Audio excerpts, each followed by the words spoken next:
नमस्कार साथियों, स्वागत है आप सभी का आपके अपने चैनल जीके फ्लैश ऑन में। सीटेट जो कि 7 जुलाई 2024 को होना अब कंफर्म हो गया है। पहले थोड़ा बहुत कंफ्यूजन था, लेकिन अब क्लियर इसका नोटिस आ गया और जून के लास्ट वीक में इसकी आपको एग्जामिनेशन सिटी कंफर्म पता पड़ जाएगी कहाँ पे आपका एग्जाम होना है।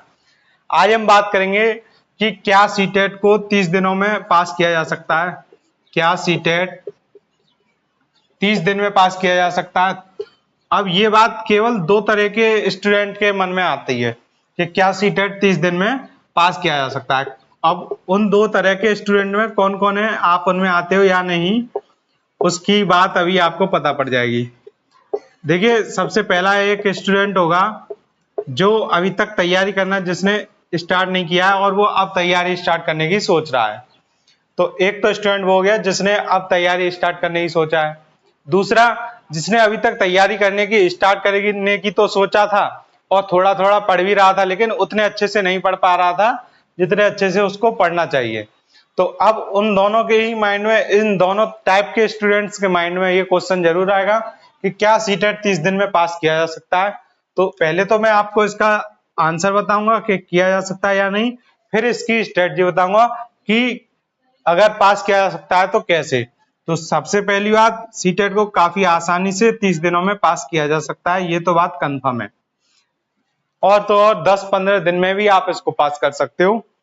अब बात आई कि इन 30 दिनों में अगर आपने अपनी पढ़ाई जिस तरह की मैं स्ट्रेटजी बताऊंगा वो, और दूसरी जैसी आप खुद से बनाएंगे वो, ये दो चीज काफी इंपॉर्टेंट है। आपको खुद से भी स्ट्रेटजी बनानी है, क्यों बनानी है वो अभी आपको पता पड़ जाएगा। देखिए, आप सबको पता है सीटेट में 5 सब्जेक्ट होते हैं पेपर 1 में, और पेपर 2 की दोनों की बात करेंगे अभी हम। पहले आप ये देखिए कि इसमें कौन कौन से सब्जेक्ट होते हैं।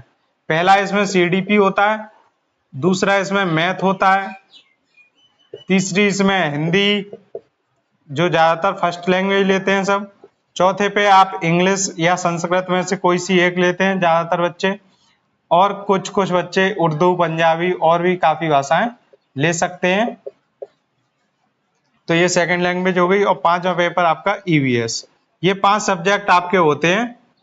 अब इन 5 सब्जेक्ट में सबसे ज्यादा 30 दिन में सीटेट पास करने के लिए जो आपकी स्ट्रेटजी जरूरी है वो क्यों है? क्योंकि आपके बारे में आपसे ज्यादा अच्छी तरह और कोई नहीं जानता। अब देखिए, सीटेट में CDP, math, Hindi, English, EVS, इन 5 सब्जेक्टों में कोई तो एक सब्जेक्ट ऐसा होगा जो आपको काफी अच्छे से समझ में आता है।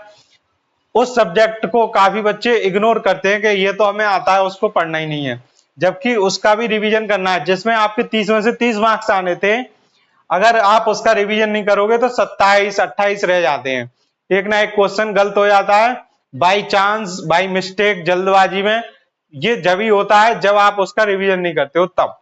तो आपको जो सब्जेक्ट आपका कंफर्म है, काफी अच्छा है, परफेक्ट है, उसको आप पहले रिवीजन करें, चाहे थोड़ा टाइम दें उसके लिए, थोड़ा कम समय लें। और दूसरा पेपर टू में कौन कौन से सब्जेक्ट आते हैं? सीडीपी आती है आपकी, हिंदी, इंग्लिश आती है, दोनों लैंग्वेज, कोई सी भी सेकंड लैंग्वेज ले सकते हो, इंग्लिश, पंजाबी, संस्कृत, उर्दू। तो इस टाइप की होती है लैंग्वेज सेकंड 2। ये हो गए 3। और चौथा सब्जेक्ट आपका हो गया मैथ का, और 5वां हो गया आपका साइंस का। और जो बच्चे मैथ साइंस दोनों लेते हैं वो एसएसटी, जो जैसे मैथ साइंस ना लें उनकी दोनों को मिलाकर एसएसटी के 60 क्वेश्चन आते हैं, तो उनके 4 ही सब्जेक्ट रह जाते हैं। तो अब आप ये देखिए, इन सब्जेक्ट में भी आपका एक सब्जेक्ट ऐसा होगा जो आपका काफी परफेक्ट होगा। अब बात आती है कि इनमें से एक सब्जेक्ट, हर एक किसी का ऐसा होता है, 1 या 2 सब्जेक्ट जिसमें वो अपने आप को काफी वीक समझते हैं, और थोड़ा बहुत कम भी वीक हो तब भी कोई बात नहीं, लेकिन वो सब्जेक्ट आपकी कमजोरी होती है, थोड़ी कम समझ में आता है।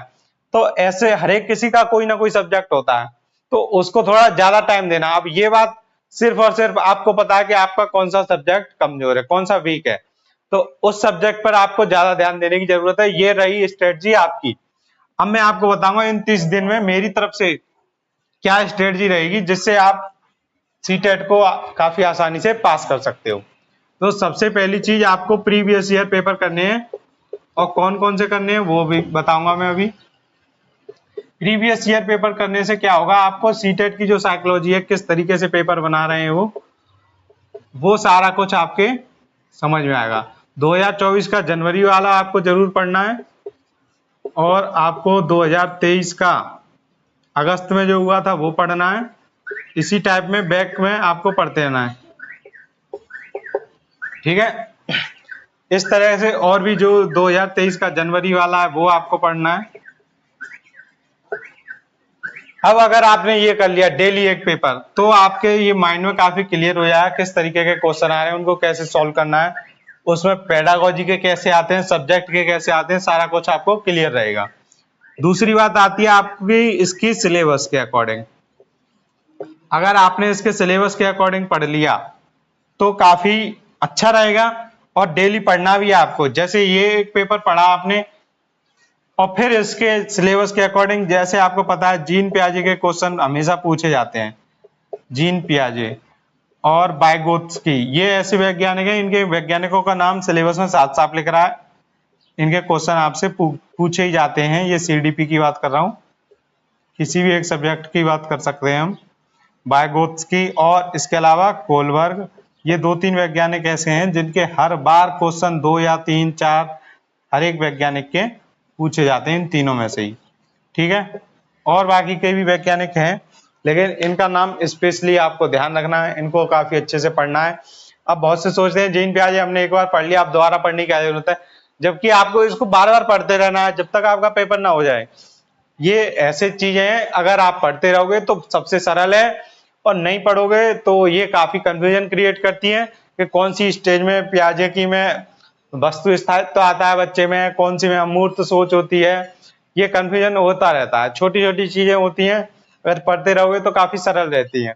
भाषा पे किसने ज्यादा जोर दिया था, किसने भाषा को संज्ञानात्मक विकास का सिद्धांत में उसका सहायक माना था, तो ये सब चीजें आपको पढ़ते रहोगे तो बहुत सरल रहेंगी। तो ये 2 चीजें आपको ध्यान रखनी है, एक प्रीवियस ईयर पेपर डेली पढ़ना है, आपको डेली एक पढ़ना है, काफी अच्छे से पढ़ना है, समझ समझ के पढ़ना है। दूसरा, सिलेबस के अकॉर्डिंग भी आपको जो जो चीज कठिन लगती है वो पढ़ते जाइए, और जो मेन इंपॉर्टेंट टॉपिक आपको बार बार प्रीवियस ईयर पेपर में देखने को मिल रहे हैं उनको आप जरूर पढ़ें। अब बात आती है आपको प्रैक्टिस भी साथ के साथ करनी है। प्रैक्टिस कहाँ से करेंगे आप? प्रैक्टिस कर सकते हैं आप टेक्स्ट बुक से। सबको पता होगा टेक्स्ट बुक पर ऑनलाइन होता है, तो आप टेक्स्ट बुक पर जो प्रीवियस ईयर पेपर हैं सिर्फ उन्हीं को सॉल्व करेंगे। अगर आपने ये प्रीवियस ईयर पेपर के ही क्वेश्चन सॉल्व किए तो काफी आराम से आप सीटेट को बहुत आसानी से पास कर सकते हो। ये तो बात रही आपकी प्रैक्टिस की। अब मैं आपको बताऊंगा एक अलग बात, जाने से पहले जो लास्ट बात होगी। जैसे कि काफी बच्चे पहली बार देते हैं सीटेट, वो भी घबराए होते हैं, और काफी बच्चे दोबारा 2-3 बार दे रहे हैं सीटेट, वो भी थोड़ा बहुत सोचते हैं सीटेट पास कैसे होगा। तो आपको सबको पता होगा कि मैं हमेशा एक बात बोलता हूं आपसे, जीतेगा वही, हार ना माने जो कभी। तो इसमें 2 टाइप के लोग आते हैं, जीतेगा वही, हार ना माने जो कभी। अगर इस बात को आप समझें तो इसमें 2 टाइप के लोग जरूर आपको देखने को मिल जाएंगे। तो वो 2 टाइप के लोग कौन हैं, आज हम उन पे बात करेंगे। और आपको हमेशा उन 2 टाइप में से एक टाइप वाला बनना है, और एक टाइप वाला कभी नहीं बनना है, तभी आप जीत पाओगे हमेशा।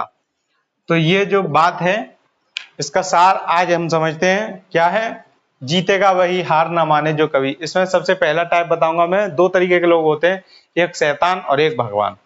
सबको पता है इंसान के ही अंदर शैतान है और इंसान के ही अंदर भगवान है। तो आप अपने अंदर के भगवान को कैसे पहचानेंगे, उसके लिए आज हम बात करेंगे। अगर आप भगवान बन गए तो आप गारंटी से जीतोगे। सबसे पहली बात तो आपको हार नहीं माननी है, सबसे पहली बात। दूसरी बात, आपके अंदर के भगवान के गुण क्या हैं उनको उजागर करना है, उनको निखारना है। कैसे? आपको हर बार प्रयास करना है, अपनी तरफ से स्ट्रेटजी बनानी है, अपनी तरफ से उसकी पूरी रणनीति तैयार करनी है, क्या करना है, कितना परिश्रम करना है। सिर्फ और सिर्फ परिश्रम से कुछ नहीं होगा। अगर आप ये कर लेते हो, खुद से अपनी बार बार फेल हो रहे हो फिर भी अपनी नई रणनीति तैयार कर रहे हो, नया परिश्रम कर रहे हो, दोबारा से परिश्रम कर रहे हो और हार नहीं मान रहे हो, तो आप जरूर जीतोगे, क्योंकि आपके साथ भगवान भी देंगे। दूसरी बात, एक कैसे होते हैं लोग कि हार तो मानते नहीं है, किसके कारण? घमंड के कारण। वो होते हैं शैतान टाइप के लोग, अपने घमंड में रहेंगे कि हम हार नहीं मानेंगे और बार बार कोशिश करने पहुंच जाएंगे, बार बार पेपर देने पहुंच जाएंगे और हार नहीं मानेंगे। लेकिन इसमें उनका पहले वाले लोगों से क्या डिफरेंस रह जाएगा? ये कोशिश नहीं करेंगे, ना ये कोई नई रणनीति बनाएंगे, ना बिल्कुल कोशिश करेंगे, ना पढ़ाई करेंगे, बस पेपर देने जाएंगे और फिर अफसोस करेंगे कि हम पास नहीं हुए। तो ये होते हैं थोड़े घमंडी टाइप के लोग, सोचते हैं हम तो बार बार पेपर देने जा रहे हैं, हम तो हार नहीं मान रहे। लेकिन ये भी तो देखिए कि वो तैयारी कितनी कर रहे हैं। तो जो तैयारी करेगा, बार बार अपनी नई नई रणनीति बनाएगा, कोशिश करता रहेगा, वो एक ना एक दिन जरूर जीतेगा। तो चाहे सीटेट का एग्जाम हो, चाहे कोई भी एग्जाम हो। तो इस बात के साथ हम आज की वीडियो समाप्त करते हैं, मिलते हैं आपसे जल्दी नेक्स्ट वीडियो। Thank you.